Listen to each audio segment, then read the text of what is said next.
Alors, regardons cette fonction f de x égale 1 sur racine de x. Alors, première chose, on voit que ici, f de x, c'est égal à 1 sur v de x, avec v de x qui est la fonction racine de x. Quand ici, on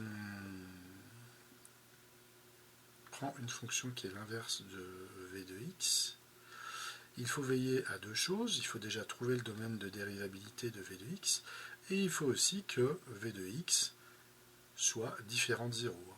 Ce qui revient à chercher les valeurs interdites. Je vous rappelle que les valeurs interdites sont des valeurs qui annulent le dénominateur. Donc là, les valeurs interdites, on va les trouver en même temps. Puisque v de x est égal à racine de x, eh bien, qui est dérivable sur 0 exclu plus l'infini, et eh bien, racine de x ne s'annule pas sur l'intervalle 0 exclu plus l'infini. D'accord? Et on va voir v' de x qui est égal à 1 sur 2 racine de x. Donc toutes les conditions sont réunies pour que f qui est égal à 1 sur v, on a une petite erreur, eh bien, soit dérivable sur 0 plus l'infini, puisque v est dérivable sur 0 exclu plus l'infini, et qu'elle ne s'annule pas sur cet intervalle. La formule qu'on va appliquer, c'est donc f' est égal à moins la dérivée de v divisé par v au carré. Alors la dérivée de v, c'est 1 sur 2 racine de x, donc ça vous donne moins 1 sur 2 racine de x divisé par racine de x au carré. Alors là, il faut voir plusieurs choses. Déjà, eh bien, ce dont il faut se souvenir, c'est que par définition, racine de x au carré, c'est égal à x. Okay, donc j'ai 1 sur 2 moins 1 sur 2 racine de x divisé par x. Or, ceci, on peut l'écrire, c'est assez difficile, hein, toujours, de diviser en quotient. Eh bien, diviser 1 sur 2 racine de x par x, ça revient à le multiplier par 1 sur x. D'accord? Et là, on arrive à une multiplication de quotient. On multiplie le numérateur et on multiplie le dénominateur. Donc vous obtenez 1 sur 2x racine de x. Voilà, donc ça, celle-là n'est pas évidente. Alors, deuxième, le petit c, vous avez un quotient, hein, au numérateur une fonction affine, au dénominateur une fonction du second degré. F de x est donc égal à u de x sur v de x, avec u de x qui est égal à 2 moins 3x, qui est dérivable sur R, avec u' de x qui est égal à moins 3. Je vous rappelle que moins 3 est le coefficient directeur de la fonction affine, donc la dérivée constante est égale à moins 3.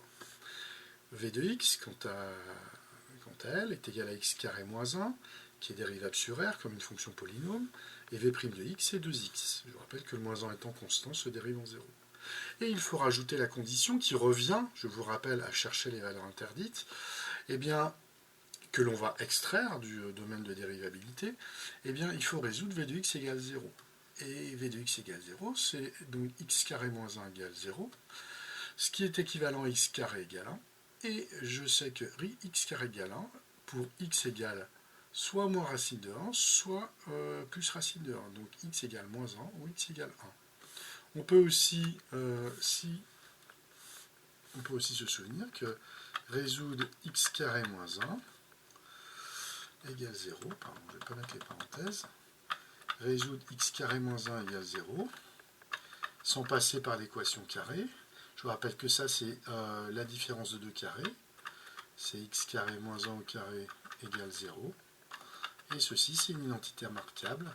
La différence des carrés, c'est le produit de la somme par la différence.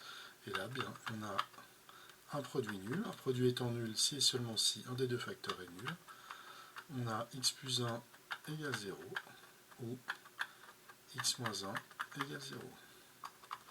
Ce qui vous donne x égale moins 1 ou x égale 1. On retrouve la même chose. Donc en fait, nous avons deux valeurs interdites qu'il faut extraire du domaine de R pour avoir le domaine de dérivabilité. Et finalement, eh bien, on conclut que v de x ne s'annule pas sur R. On peut l'écrire comme ça, privé de moins 1, 1.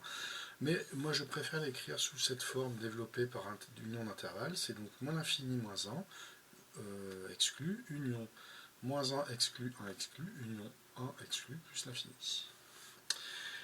Et puisque toutes les conditions du théorème sont réunies, hein, UV sont dérivables sur R privé de moins 1, V de x ne s'annule pas sur R privé de moins 1, donc F égale U sur V est dérivable sur R privé de moins 1, et, comme on sait, F' est égal à U' V moins UV' sur V carré. Alors là, eh bien, il faut remplacer. F' de x est égal alors U' c'est moins 3 fois V fois x carré moins 1. Le moins, ça c'est le moins de ma formule. Eh bien, ici j'ai le produit de x, de U de x, 2 moins 3x fois 2, divisé par V au carré. Donc c'est la fonction x carré moins 1, le tout au carré.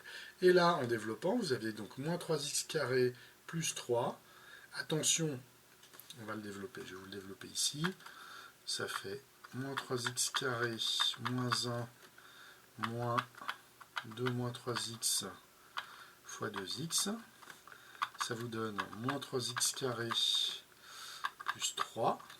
Ici, attention, j'ai un moins 2 fois 2x, ça fait moins 4x.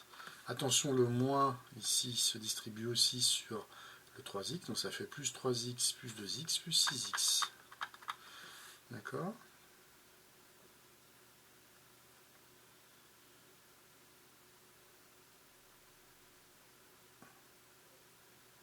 Ah mais non, 6x carré. Oui, voilà, je ne trouvais pas l'erreur. Donc, ça donne finalement 3x carré moins 4x plus 3. Voilà.